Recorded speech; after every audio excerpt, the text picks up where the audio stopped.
I like to work. I thrive off of accomplishment. I mean, if I didn't have a family, I'd work all day, every day, and would even skip at least one meal a day to get more work done.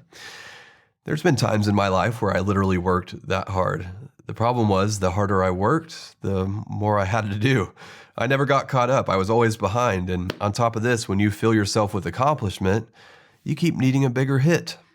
So the accomplishment that used to fulfill me no longer did. I just needed more and bigger accomplishments. I would cycle. There would be a few weeks where I would feel great about what I was accomplishing, only to be followed by a few weeks where I felt like I was on the verge of losing everything.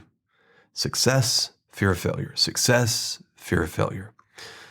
My wife appreciates that I work hard, but she doesn't appreciate overworking. I mean, what's the point of working hard for money that we can't even enjoy together because I'm always working? Thankfully, I found my way out. And it was when I started paying attention to how Jesus lived his life.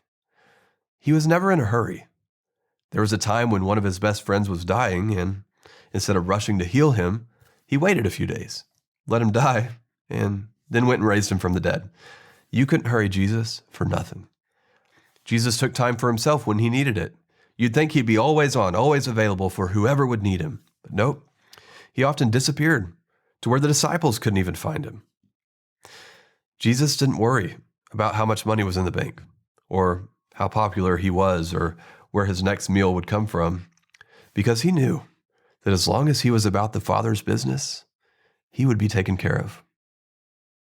I discovered all of this and I realized, I want to follow Jesus. If the most important man to walk the earth could live from a place of rest, I can live from a place of rest. And I started by implementing a hard stop to my workday at 5 p.m. Whether I'm done or not, I just walk away. Even if it means I have to miss a deadline, I walk away because there's always more where that came from, and there's always tomorrow. I'm not in a hurry. And then I implemented Sabbath. Every Monday, I completely unplug from work. I don't check my email. I don't respond to texts or calls. I don't think about project deadlines. I just wake up and enjoy the day with my family. To be honest, I'm not there yet, but I'm taking steps toward the pace of life Jesus wants me to live. Most of the time, I seek his kingdom and trust that my family's needs will be taken care of. But sometimes I still get caught up in trying to take care of it all myself. And then I get frustrated and burn out and suddenly remember where I got off track. And I go back to waking up every morning, asking God for my daily bread and move at a pace where I can listen to his assignment for me today. There's more you need to know when it comes to living in God's promise of wealth. So I invite you to enroll in my free video series called God Privilege. You can get access today at cadeyoung.com.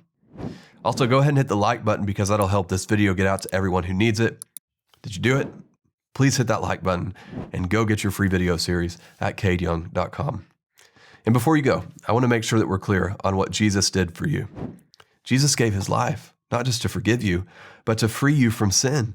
He didn't just pay the penalty of your sin. He took your sin away. You're forgiven. You're free. That's who you are when you believe in Jesus Christ. So go ahead and say this with me. Jesus Christ, I believe in you. Thank you for giving your life to save mine. I'm forgiven. I'm free. And I dedicate my life to following you. Now let's follow Jesus together. I have more videos coming your way. You can be the first to know by subscribing to my email list at cadeyoung.com. We can also stay connected on YouTube, Instagram, Gab, and Telegram. Just search for Pastor Cade. You'll find me there. I'll see you soon.